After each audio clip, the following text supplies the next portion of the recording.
Bonsoir mesdames et messieurs, voici le journal. À Téhéran, le mufti de la République, Ahmad Badreddin Hassoun, a affirmé que la Syrie paye le prix de son soutien à la résistance.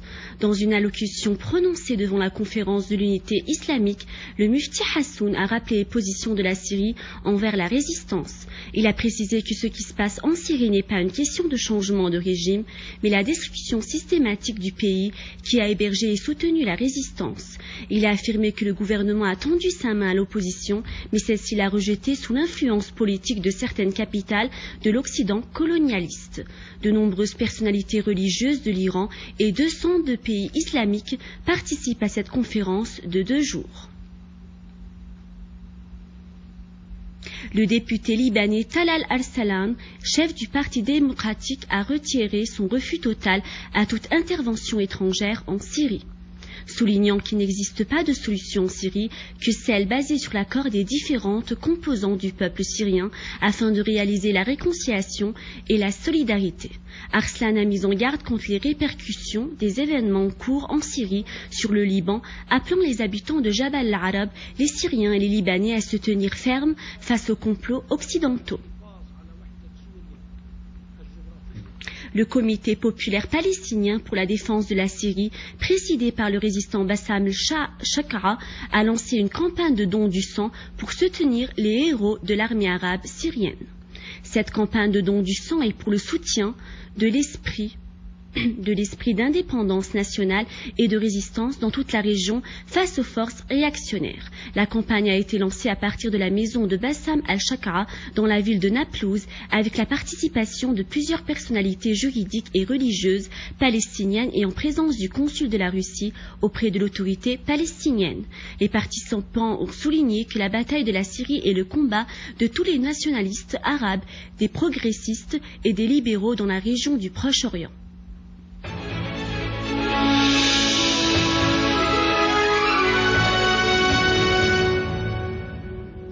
Nos forces armées ont poursuivi la traque des groupes terroristes dans la banlieue de Damas.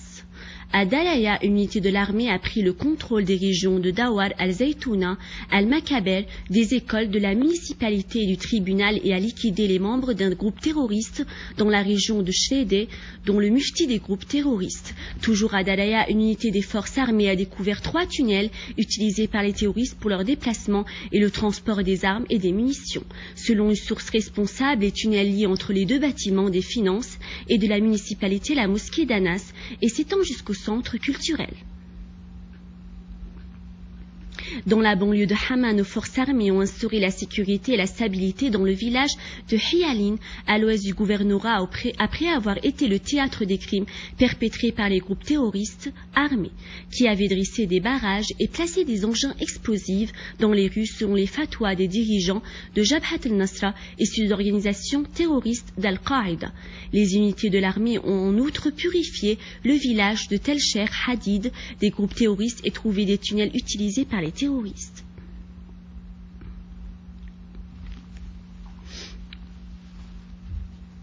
Au gouvernorat de Hama, l'association de la jeunesse et des étudiants de la ville de Salamieh ont lancé une campagne de bénévolat pour la réhabilitation des écoles détruites ou endommagées par l'explosion terroriste qui a secoué la ville jeudi dernier. Les étudiants ont à nouveau signalé que la volonté de vie des Syriens est plus forte que la terreur. Pendant ce temps, Ali Haïdar, ministre de la Réconciliation nationale, s'est rendu sur le lieu de l'attentat terroriste pour s'informer des dégâts et contrôler les travaux en cours pour la réhabilitation et la restauration des bâtiments détruits. À Homs, nos forces armées ont liquidé les membres d'un groupe terroriste stationné dans le quartier de Wadi Saïeh et qui avait commis des actes criminels contre les habitants et leurs propriétés. Nos forces armées ont également démantelé un certain nombre d'engins explosifs plantés par des terroristes dans ce quartier. Dans le gouvernorat de Hasakeh, les habitants et les activités populaires et religieuses ont observé un sit-in devant le palais de la justice pour réclamer la fin des enlèvements et des pillages perpétrés à l'encontre des citoyens par des groupes terroristes armés. Les participants ont mis en garde contre le danger de l'appui du Golfe et de l'Occident au terrorisme en Syrie, ce qui contribue à la propagation de l'idéologie terroriste extrémiste dans toute la région et menace la stabilité et la sécurité de ces peuples.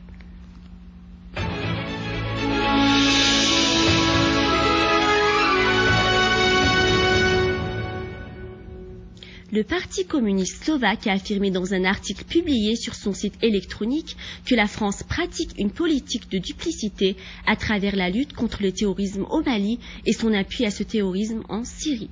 Selon l'article, la France soutient les groupes terroristes armés en Syrie sous différents prétextes, soulignant que l'objectif de l'intervention militaire française au Mali est de détourner l'attention des Français de leurs problèmes intérieurs accumulés.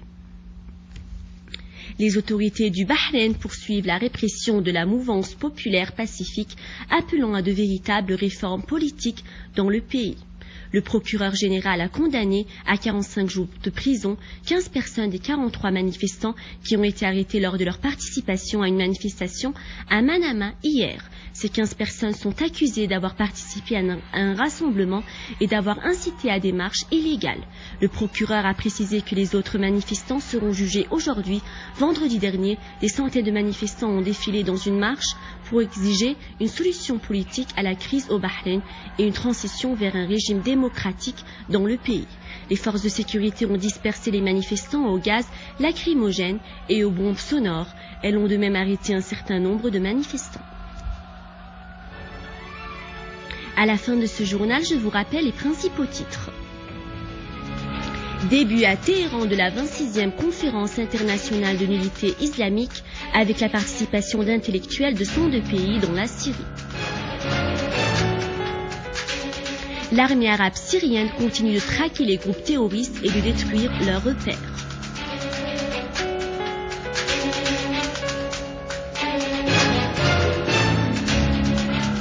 Au Bahreïn, le procureur général donne l'ordre d'incarcérer 15 personnes qui avaient participé à une manifestation à Manama.